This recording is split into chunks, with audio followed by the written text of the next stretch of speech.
और तुम लड़की हो, महिला भी बनोगी, क्या कहना चाहती हो फूले फिल्म को लेकर के?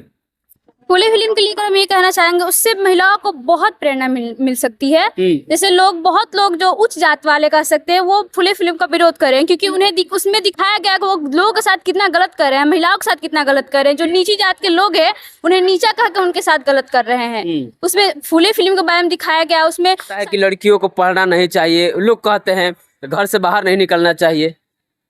नहीं, ऐसा तो वो पहले की बात है, क्योंकि उस पहले जो लोग मानसिकता बना के रखे हुए थे कि नहीं, महिलाओं को घर से बाहर नहीं निकलनी चाहिए, पढ़ने का अधिकार नहीं है। लेकिन कहते हैं समाज की गाड़ी महिला और पुरुष दोनों मिलकर चलाते हैं, इसलिए लड़की की बात कर रही हो, वाकई जो देखा जा रहा है कि जिस तरह से जो है आज भी जो है लड़कियां ऊंचाई छूती है, बुलंदियां छूती है, लेकिन घर वाले कहते हैं कि मैट्रिक पास करा दो और शादी कर दो।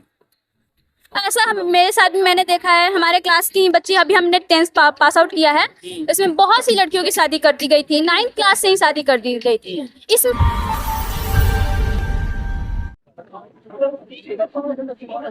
ठीक है, नमस्कार, आप देख रहे हैं जनता की आवाज जनबोल खबर।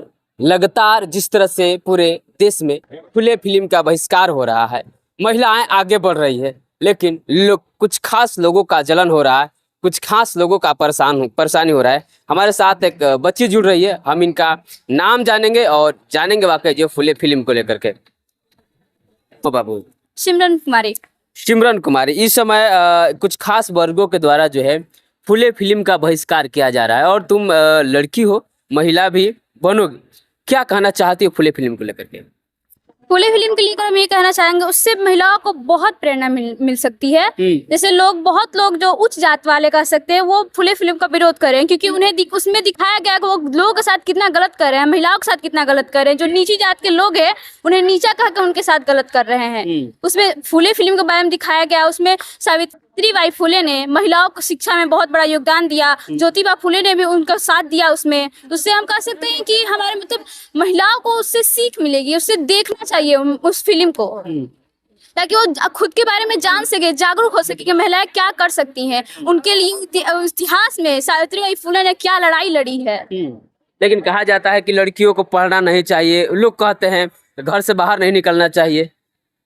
नहीं, ऐसा तो वो पहले की बात है, क्योंकि उस पहले जो लोग मानसिकता बना के रखे हुए थे कि नहीं, महिलाओं को घर से बाहर नहीं निकलनी चाहिए, पढ़ने का अधिकार नहीं है। लेकिन कहते हैं समाज की गाड़ी महिला और पुरुष दोनों मिलकर चलाते हैं, इसलिए उसमें बराबर का योगदान होना चाहिए। महिला और पुरुष दोनों अगर पढ़ेंगे तो समाज जो है अच्छे से चलेगा। दोनों पढ़ेंगे तो आगे बढ़ेंगे, दोनों पढ़ेंगे तो आगे। फिर भी क्यों अभी भी जो है लड़कियों को पढ़ने नहीं दिया जा रहा है? समाज की मानसिकता जो हजारों सालों से चली आ रही है, उससे निकलते ही निकलेगा समाज से जो बुराइयां हैं। लेकिन अब हम देख रहे हैं, अभी आप देखें जो भारत की दो लेडी जो है, जिन्होंने पाकिस्तान के इतने छक्के छुड़ा दिए, ये उनसे सीख लेनी चाहिए हमें कि हम भी आगे बढ़ सकते हैं, हम भी कर सकते हैं। हमें मतलब अपने जो समाज है उन्हें अपने विचारों में सुधार लाना चाहिए कि महिलाएं इतने आगे बढ़ रही हैं, हमारी बेटियां भी कुछ कर सकती हैं, हमें उन्हें छूट देनी चाहिए, पढ़ने की आज़ादी देनी चाहिए। जिस तरह से अभी तुम एक लड़की की बात कर रही हो, वाकई जो देखा जा रहा है कि जिस तरह से जो है आज भी जो है लड़कियां ऊंचाई छूती है, बुलंदियां छूती है, लेकिन घर वाले कहते हैं कि मैट्रिक पास करा दो और शादी कर दो।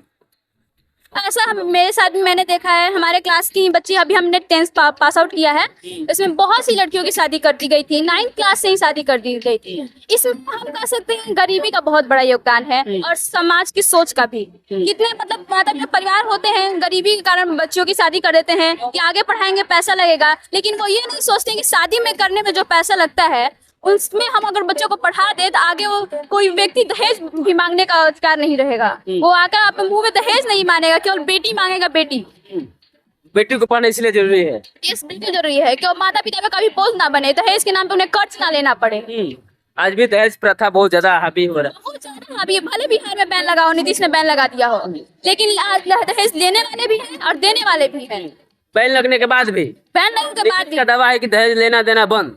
हाँ, लेकिन आज भी हम अपने क्या आसपास अभी शादी का सीजन चल रहा है, हर रोज देखते हैं हम कि किसी ना किसी के यहाँ कहते हैं कि हम दहेज की मांग नहीं कर रहे हैं, बस जरूरत की सामान दे दीजिए। जैसे फ्रीज, एसी, ये सब मांग कर किया जाता है कि उसमें पैसा नहीं लगता है। जब दहेज हो गया तो दहेज ही हुआ ना, तिलक दहेज। क्या संदेश देना चाहोगे अपने जैसी लड़कियों को जो पढ़ना नहीं चाहती है और कम उम्र में ही शादी कर लेती है? उन्हें हम कहेंगे सबसे इसका एक बहुत महत्वपूर्ण बात विचार फैमिली के साथ बैठ के उन्हें समझाए कि हम भी कुछ कर सकते हैं। आपके मतलब जो आप शादी करा रहे हैं छोटी बच्चों की छोटी उम्र में शादी से तो उनकी तबीयत पे खराब प्रभाव पड़ सकता है, तो उन्हें पढ़ने का अधिकार दे, उन्हें छूट दे, उन्हें विश्वास दिलाए कि हम कुछ कर सकते हैं।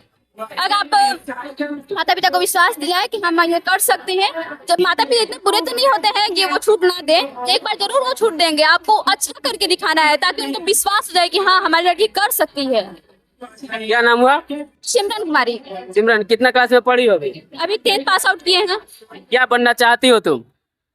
अभी तो कुछ ऐसे सोचे नहीं है, लेकिन इतना है कि समाज के लिए कुछ तो करना है, समाज के लिए करना है, कुछ तो करना है, उनके विचारों को बदलना है। हम्म, जो इतनी बुरी मानसिकताएं हैं किसी भी जातिवाद लेकर, धर्म के बीच विवाद को लेकर या लड़का लड़की के लिए बीच भेदभाव को लेकर सब कुछ बदलना चाहती इसका है। बदलना चाहते हैं। चलिए, लेकिन किस तरह से जो है सिमरन एक बात रख रही थी कि हम आगे चल करके समाज बदलना चाहते हैं, लड़कियों का आगे बढ़ने के लिए कार्य करना चाहते हैं, क्योंकि ऐसे लोगों की देश की जरूरत है। जैसे कि आपने देखा जो सिंदूर ऑपरेशन था, किस तरह से 2 महिलाएं बढ़ चढ़ कर हिस्सा ली और पूरे देश को, पूरे दुनिया को दिखाने में कामयाब रही कि भारत देश की लड़कियां बहुत कुछ कर सकती है। तो आप लगातार बने रहे और देखते रहे जनबोल खबर।